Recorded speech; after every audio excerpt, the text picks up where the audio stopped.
to Buddha Talks. Today you are about to hear a story that can awaken your sleeping potential, burn your excuses, and shift the way you see yourself.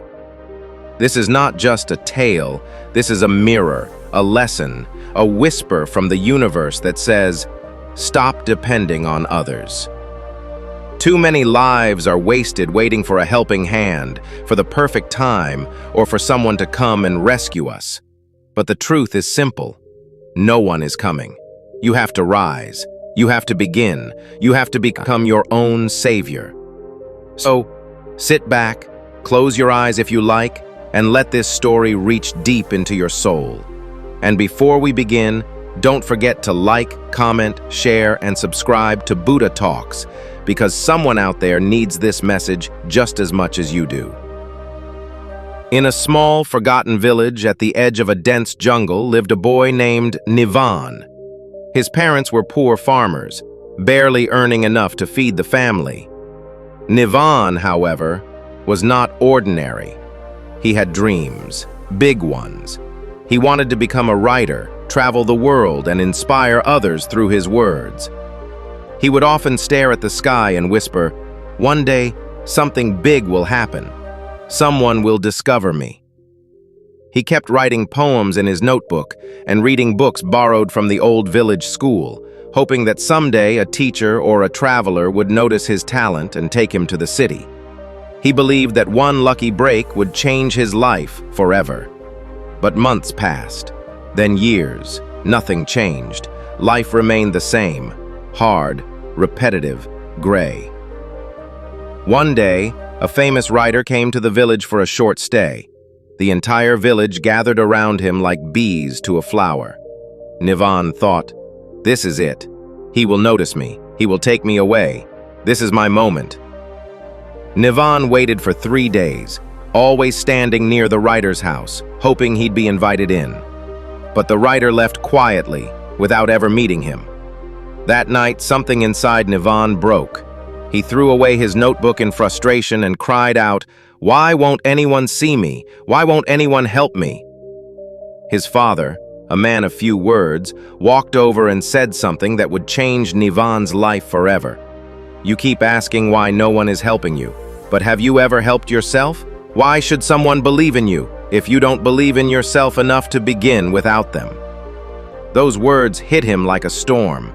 For the first time, he looked at his life with honest eyes.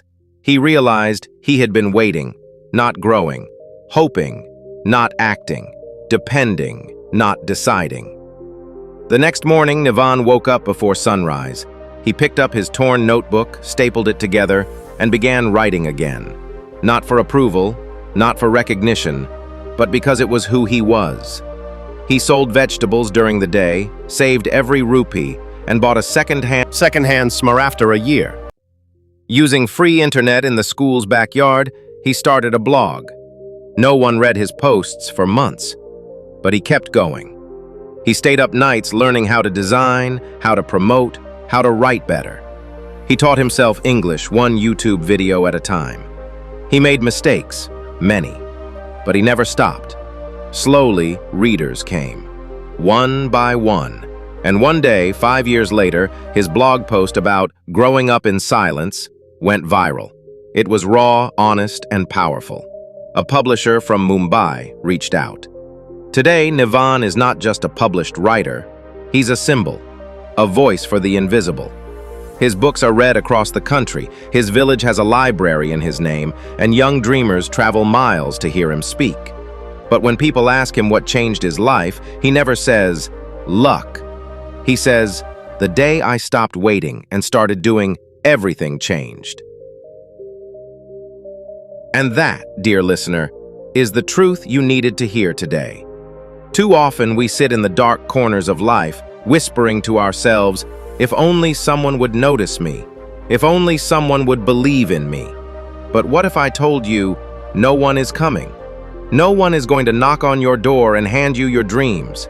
Not because the world is cruel, but because your dream is your responsibility, not theirs. Stand up, fail, fall, get up again. Learn, build, work in silence if you must. Cry if you must, but move forward. Because life rewards action, not intention.